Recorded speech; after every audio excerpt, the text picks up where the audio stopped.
Madam Vice President, thank you for the time. Thank you. It's good to be with you, Brett. You know, voters tell pollsters all over the country and here in Pennsylvania that immigration is one of the key issues that they're looking at this election, and specifically the influx of illegal immigrants from more than 150 countries. How many illegal immigrants would you estimate your administration has released into the country over the last 3.5 years? Well, I'm glad you raised the issue of immigration because I agree with you. It is a topic of discussion that people want to rightly have. And you know what I'm going to talk about. Yeah, but right now, just a number. Do you think it's 1 million, 3 million? Brett, let's just get to the point. Okay, the point is that we have a broken immigration system that needs to be repaired. So your Homeland Security Secretary said that 85% of apprehensions. I'm not finished. We have an it's a rough estimate of 6 million people have been released into the country. And let me just finish. I'll get to the question. I promise you. I was beginning to answer. And when you came into office, your administration immediately reversed a number of Trump border policies. Most significantly, the policy that required illegal immigrants to be detained through deportation, either in the U.S. or in Mexico. And you switched that policy. They were released from custody awaiting trial. So instead, included in those were a large number of single men, adult men, who went on to commit heinous crimes. So looking back, do you regret the decision to terminate Remain in Mexico at the beginning of your administration? At the beginning of our administration, within practically hours of taking the oath, the first bill that we offered Congress, before we worked on infrastructure, before the Inflation Reduction Act, before the CHIPS and Science Act, before the bipartisan Safer Communities Act, the first bill, practically within hours of taking the oath, was a bill to fix our immigration system. Yes, ma'am. It was called the U.S. Citizenship Act of 2021. Exactly. It was essentially a pathway to citizenship for the... Yes, ma'am. May I finish responding, please? But you have to let me finish, You please. had the White House and the House and the Senate, and they didn't bring up that bill. I'm in the middle of responding to the point you're raising, and I'd like to finish. Yes, ma'am. We recognized from day one that, to the point of this being your first question, it is a priority for us as a nation and for the American people. And our focus has been on fixing a problem. And from day one, then, we have done a number of things, including to address our asylum system and put more resources, getting more judges, what we needed to do to tighten up penalties and increase penalties for illegal crossings, what we needed to do to deal with points of entry between border entry points. That's the work we did, and we worked on supporting what was a bipartisan effort, including some of the most conservative members of the United States Congress, to actually strengthen the border. That border bill would have put 1,500 more border agents at the border, which is why I believe the Border Patrol agents supported the bill. It would have allowed us to stem the flow of fentanyl coming into the United States, which is a scourge affecting people of every background, every geographic location in our country, killing people. It would have allowed us to put more resources into prosecuting transnational criminal organizations, which I have done as the Attorney General, former Attorney General of a border state. Madam Vice President, a couple of things. Prosecuted trafficking of drugs, guns, and human beings. And Donald Trump, but let me just finish. 6 Democrats voted against that bill. Learned about that bill and told them to kill it because he preferred to run on a problem instead of fixing a problem. And in this election, this is rightly a discussion that the American people want to have. And what they want are solutions, and they want a president of the United States who's not playing political games with the issue, I hear you, but actually is focused on fixing it. 6 Democrats voted against that bill. It would have allowed 1.8 million illegal immigrants into the country a year. A lot of conservatives had a problem with it. These are the 6 Democrats. But more importantly, back to the original premise, Jocelyn Nungary, Rachel Morin, Laken Riley, they are young women who were brutally assaulted and killed by some of the men who were released at the beginning of the administration, well before a negotiated bipartisan bill. Former President Clinton actually referred to Laken Riley Sunday campaigning for you in Georgia, saying if those men had been properly vetted, Laken Riley probably would not have been killed. So if it wouldn't have happened, this is well before any negotiation.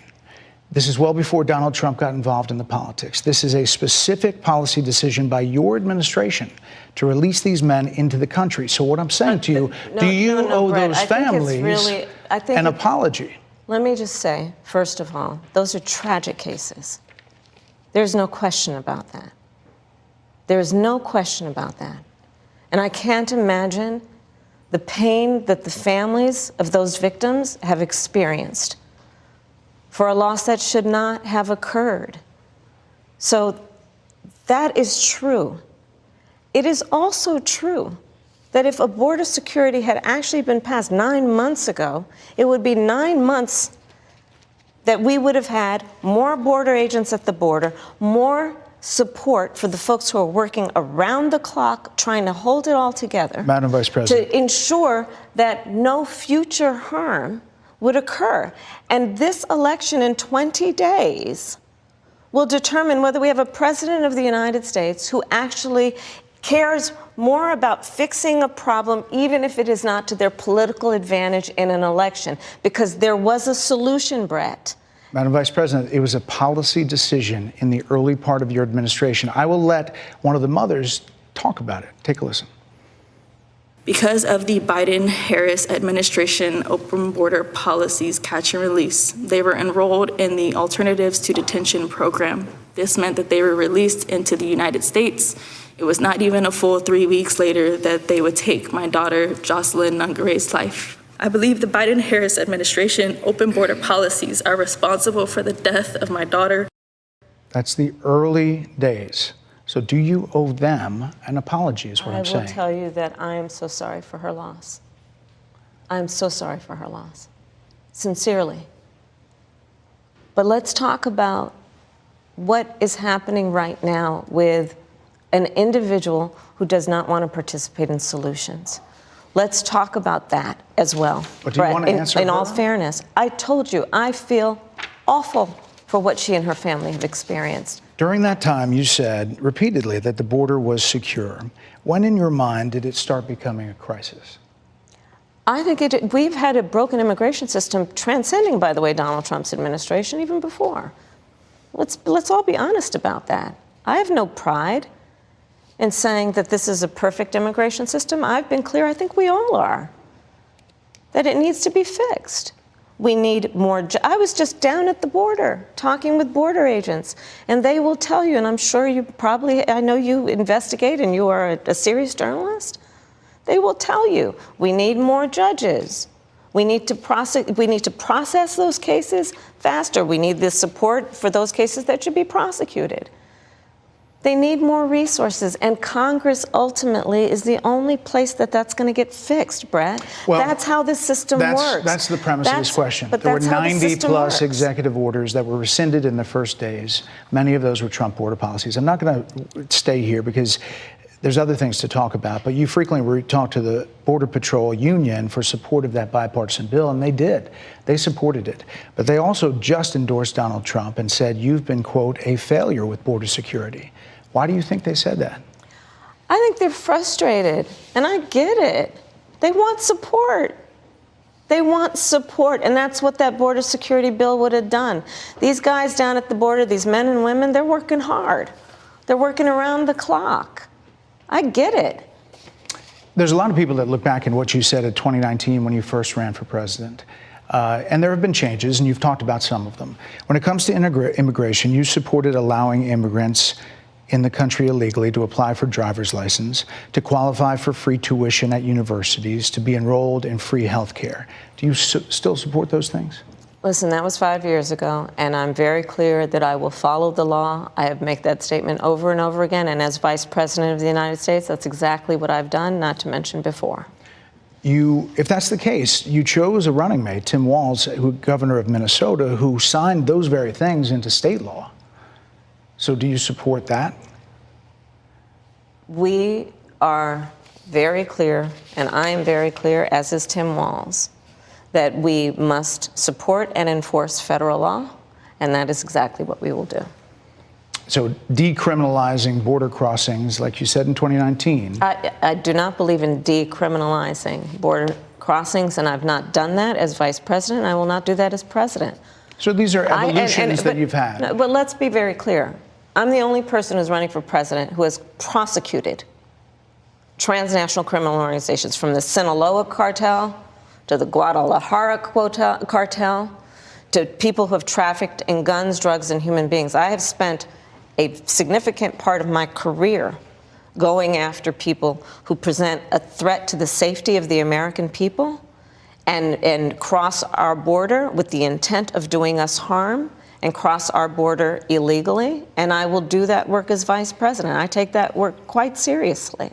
This is a time when voters, especially here in Pennsylvania, are inundated with commercials and ads. They just want it to stop because it's every commercial. But many of them add noise, but a few of them seem to break through. This particular one from the Trump campaign has gotten a lot of attention.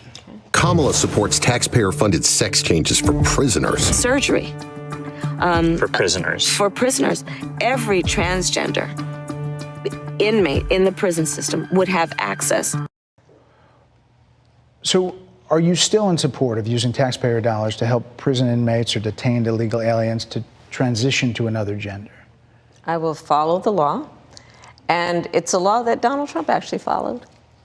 You're probably familiar with, now it's a public report, that under Donald Trump's administration, these surgeries were available on a medical necessity basis to people in the federal prison system.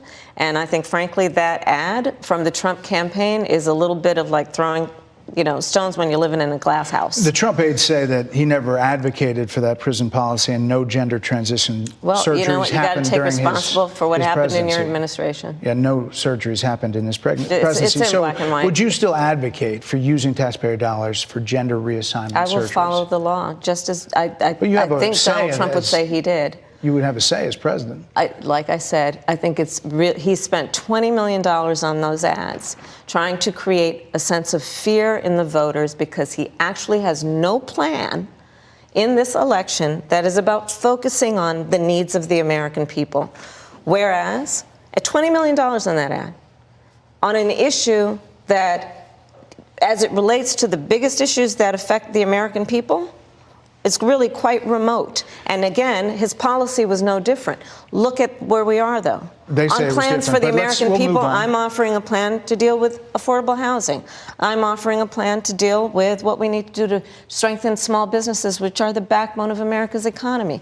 I am offering a plan that is about taking care of young parents and giving them the support they need. My plans for the economy will strengthen the economy, as have been reviewed by 16 Nobel laureates, Goldman Sachs, Moody's, and recently the Wall Street Journal, which have all studied our plans and have indicated my plans for our economy would strengthen our economy, his would make them weaker, would ignite inflation and invite a recession by the middle of next year. Those are the facts. Why do you think more people say they trust him on the economy than they trust you? I think that when you look at an analysis of our plans for what we would do as President of the United States, it has been clear to those who study and understand how economic policy works that moving forward, because I do believe the American people are ready to turn the page on the divisiveness and the type of rhetoric that has come out of Donald Trump. People are ready to chart a new way forward, and they want a president who has a plan for the future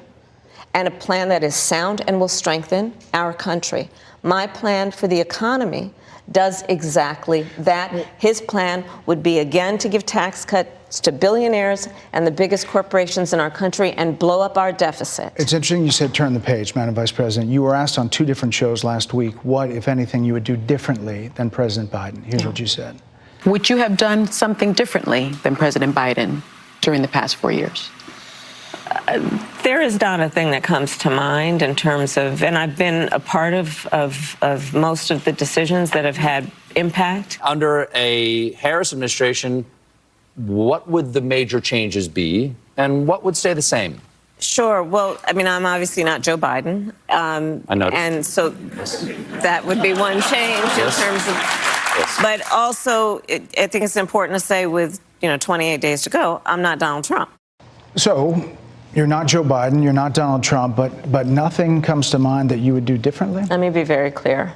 My presidency will not be a continuation of Joe Biden's presidency. And like every new president that comes into office, I will bring my life experiences, my professional experiences, and fresh and new ideas. I represent a new generation of leadership.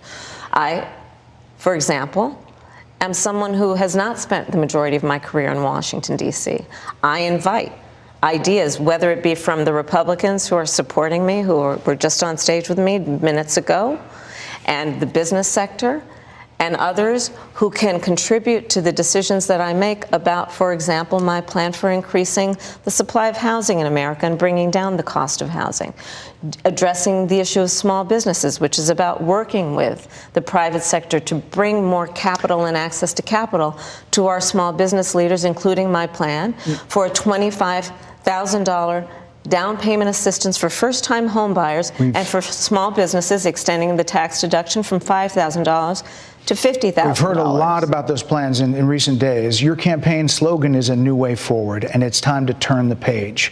You've been vice president for 3.5 years. So what are you turning the page from? Well, first of all, turning the page from the last decade in which we've been burdened with the kind of rhetoric coming from Donald Trump that has been designed and implemented to divide our country and have Americans literally point fingers at each other. Rhetoric and an approach to leadership that suggests that the strength of a leader is based on who you beat down instead of what we all know.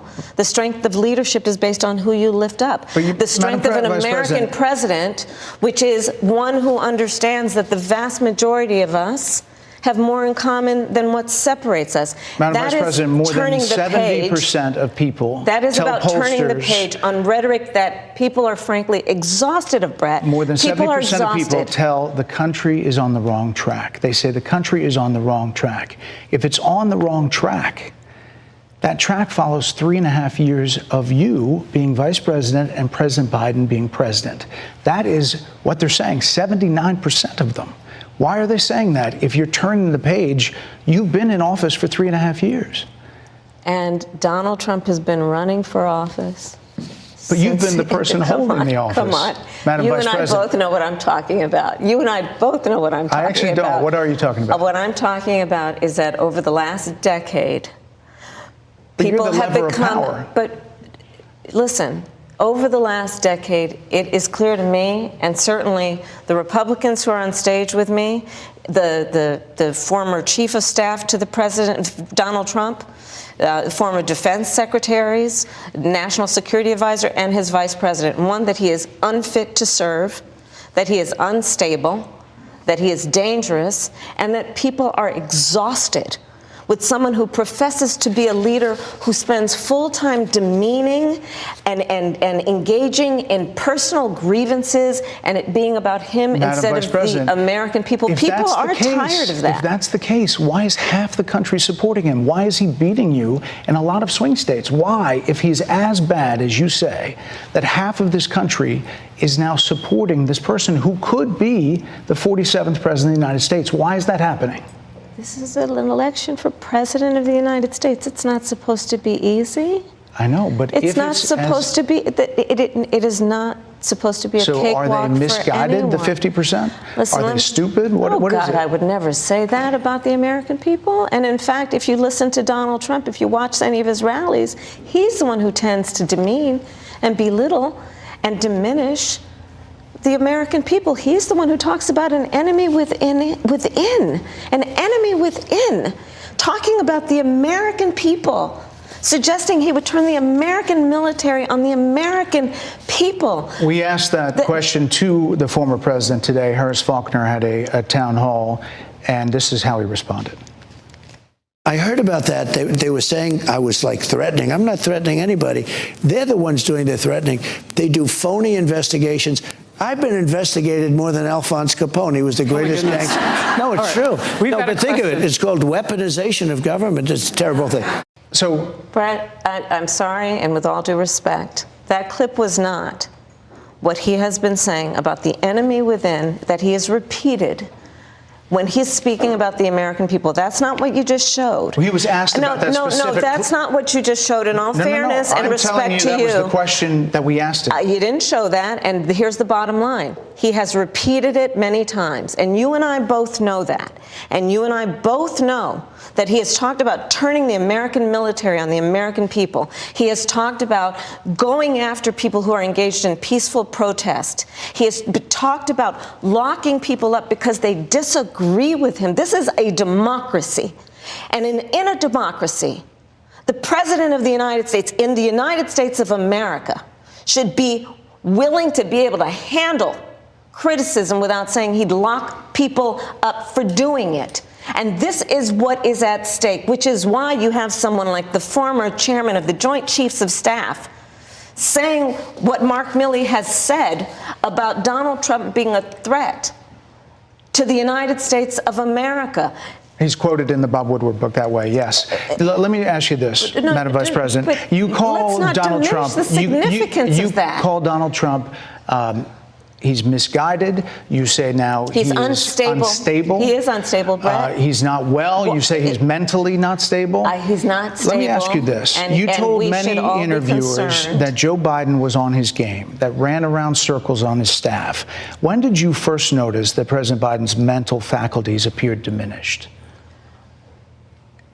Joe Biden, I have watched from the Oval Office to the Situation Room. And he has the judgment and the experience to do exactly what he has done in making very important decisions on behalf of the American people. There were no concerns raised? Brett, Joe Biden is not on the ballot. I understand. And Donald Trump But you talked about it. And Donald Trump after George Clooney said within a few minutes of talking to President Biden at a fundraiser that he thought this was not the same Joe Biden that we saw on the debate stage. Donald Trump is on the ballot. I understand. You met with him at least once a week for 3.5 years. You didn't have any concerns? I think the American people have a concern about Donald Trump, which is why the people who know him best, including leaders of our national security community, have all spoken out. Even people who worked for him in the Oval Office, worked with him in the Situation Room, and have said he is unfit and dangerous and should never be president of the United States again, including his former vice president, which is why the job was open for him to choose another running mate.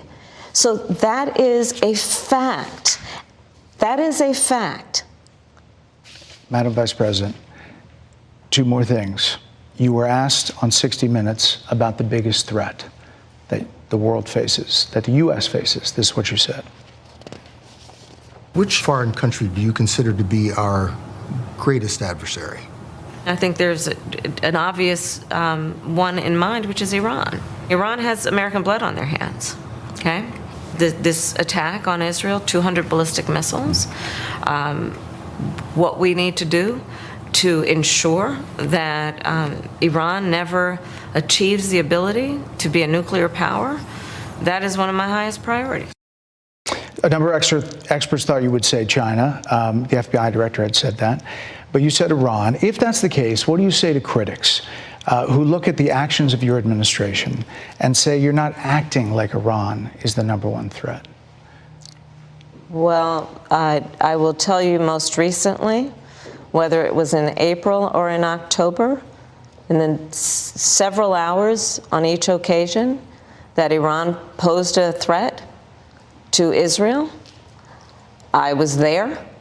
Most recently in the Situation Room, in the most recent attack, working with the heads of our military and doing what America must always do to defend and to support Israel in its requirement to defend itself, and to give American support to be able to allow Israel to have the resources to defend itself against attack, including from Iran and Iran's terrorist proxies in the region. Right. And that but those proxies were getting funded by my commitment Iran. To that is unyielding and unwavering. Critics just say that you either relaxed or failed to enforce sanctions on Iran, allowing all of this money to flow into Iran, like billions. Let's go back to oil Donald profits. Trump, who pulled out of a deal that would have actually put Iran in check. The estimates and then in billions. It was during Donald Trump's that administration go towards that the Iran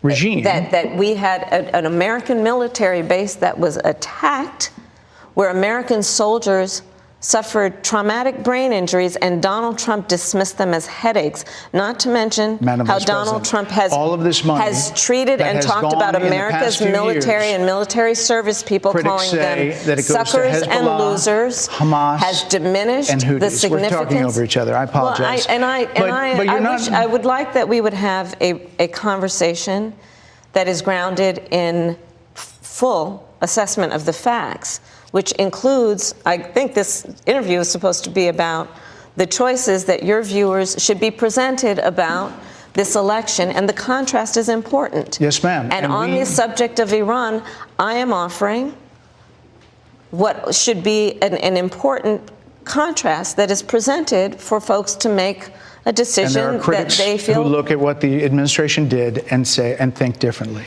Madam Vice President, they're wrapping me very hard here. I hope you got to say what you wanted to say about Donald Trump. There are a lot of things. There's more to say. I have much more to say. There are a lot of things that people want to learn about you and your policies, and that's why we invited you here. I invite everyone to go to KamalaHarris.com, and you will see that I have 80 pages of policies that are quite comprehensive and should be accessible to anyone who would like to read them. And it includes what I intend to do about affordable housing, what I intend to do about small businesses, what I do and that's why we invited you here, our economy, to see where you were in 2019 and where you are now. America's military and ensure we have the most lethal